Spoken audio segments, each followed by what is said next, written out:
il est question d'une intervention exceptionnelle de Dieu au Cameroun. Donc, du coup, mon problème, ce n'est pas je suis contre quelqu'un parce qu'il est au pouvoir. Non. C'est-à-dire, je regarde les évolutions géopolitiques, je regarde les évolutions objectives que le pays est en train d'emprunter et je vois si dans une période précise, dans quoi le pays s'oriente, et c'est ça qui me détermine. Donc, en 2011, en 2018, j'ai été approché par les promoteurs de la candidature du président sont venus vers moi. Et à partir d'analyses qu'on a discuté, et j'ai décidé que j'apporterais mon soutien au président Biya. Je l'ai fait en 2011, je l'ai fait en 2018, c'est connu. Mais ce n'est pas une candidature, ce n'est pas un soutien au RDPC, je n'ai jamais été du RDPC. Et je ne le serai jamais. Vous prenez le MRC. C'est un parti, son socle stratégique est régionaliste. Bon, regardez, quand vous regardez ça, vous allez voir que bon, vous avez des chambres, des grandes chambres, face à une maison. Et les chambres ont tous les liens organiques et structurels avec cette grande maison.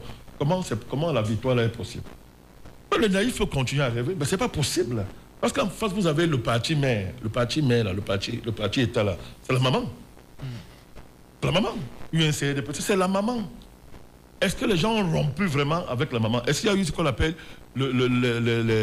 les psychanalyses? Si on veut imiter, comment il s'appelle encore bon, ça va pas comme ça. Il faut le meurtre symbolique qui fait qu'un enfant grandit. On ne dit pas de tuer vos parents, non. Mais il faut faire le deuil de la maman, deuil de la parente, à un moment donné pour grandir. Mais si ce deuil n'est pas fait sérieusement, il n'y a pas de rupture. Ce que vous appelez partis d'opposition n'ont jamais fait le deuil structurel, le deuil anthropologique, le deuil généalogique avec la maison d'origine. C'est pour ça que c'est très difficile d'envisager une victoire de cette opposition-là dans les options qui sont les siennes face à ce régime. On a dit l'UNC devient RDPC, article 2, statut du RDPC. C'est important, mon cher Nassis. On dit l'UNC devient RDPC. Il faut que les gens comprennent bien ce que ça veut dire. C'est une petite phrase, mais c'est tout un programme. Ça veut dire que l'UNC a changé de nature. C'est-à-dire, pas la nature, a changé d'habit. Mais hérite, reprend à son compte tout l'héritage de l'UNC. D'ailleurs, le président lui avait dit la continuité dans le changement. Alors, après, il y a les bagarres internes. Il y a clash pour le coup d'État de 84. Mais après, il y a une espèce de... Après, il y a un rapport de force qui émerge. Le président Biya prend les choses en main. Il se sépare d'une partie de l'UNC, mais garde une autre partie. Et maintient pratiquement un cadre où, que vous le voulez ou pas, c'est un grand parti unique qui est là. Il y a démocratie, il y a multipartisme, il y a démocratie, mais dans le cadre d'un grand parti unique de fait.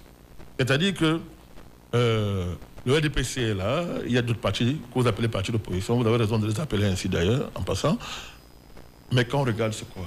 C'est comme une grande maison avec les chambres différentes. Mais vous voyez, quand les enfants là sortent, les enfants d'une même maison sortent dehors, mais quand ils rentrent le soir, ils vont où? Ils rentrent dans la maison. Chacun prend sa chambre. Ils sont les enfants d'une même maison. Ils peuvent se chamailler. Ils peuvent même bagarrer. Ils peuvent même souvent arriver à dire qu'il y a des crimes familiaux. Mais il n'en demeure pas moins qu'ils ont la même vision, c'est laquelle, c'est que voici notre maison. J'essaie de donner une image du jeu politique à moi. Vous avez en face le RDPC, qui a le contrôle absolu de l'État. Et vous avez à côté des partis dits d'opposition qui revendiquent des chambres de la maison. Et ils ne s'en cachent même pas. Vous voyez, vous prenez l'UNDP. L'UNDP est préoccupé par quoi? C'est-à-dire que il s'est constitué. À l'époque, Samuel Lebois est président. Quand il prend de l'envergure, Bello revient. Il régionalise l'UNDP en connaissant de cause. Vous êtes plus jeune, mais nous, on était déjà là à l'époque. Il vient, il part du Nigeria, il revient au Cameroun pour régionaliser l'UNDP. C'est une mission. Et pour comprendre ça, il faut savoir les relations qu'il y a entre M. Bello et Paul Biya. Mais ça, ce n'est pas la portée de tout le monde. Mais ce sont, jusqu'au jour où ils sont toujours ensemble. Ce sont des vieux amis, des vieux alliés.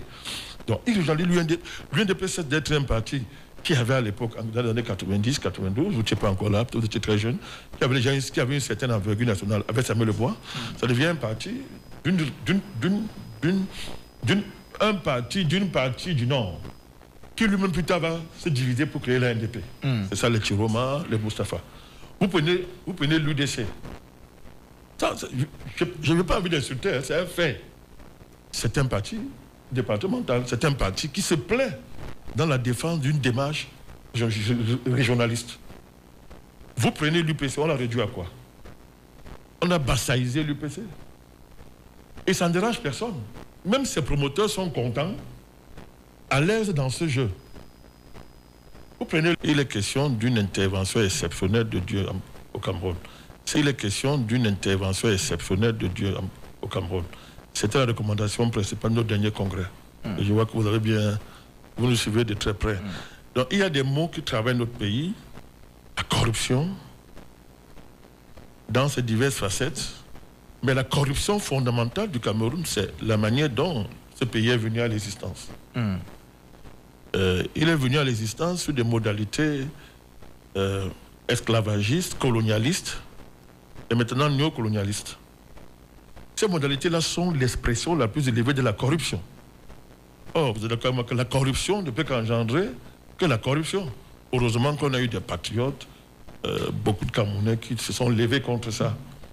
Donc, cette corruption originelle produit des métastases, des enfants, que nous voyons dans la gestion du pays, dans le comportement, même en dehors de la... Parce que la corruption, ce n'est pas seulement au pouvoir. Parce que les gens réduisent la corruption au rapport au comportement des agents de l'État, etc., par rapport à l'agent public. Mais il y a même la corruption de chacun de nous d'une manière ou d'une autre. Corruption historique, la corruption culturelle, la corruption morale, etc. Donc, comment est-ce qu'on peut produire du changement si on ne s'interroge pas sur les modalités profondes de la corruption, sur le plan individuel et sur le plan collectif?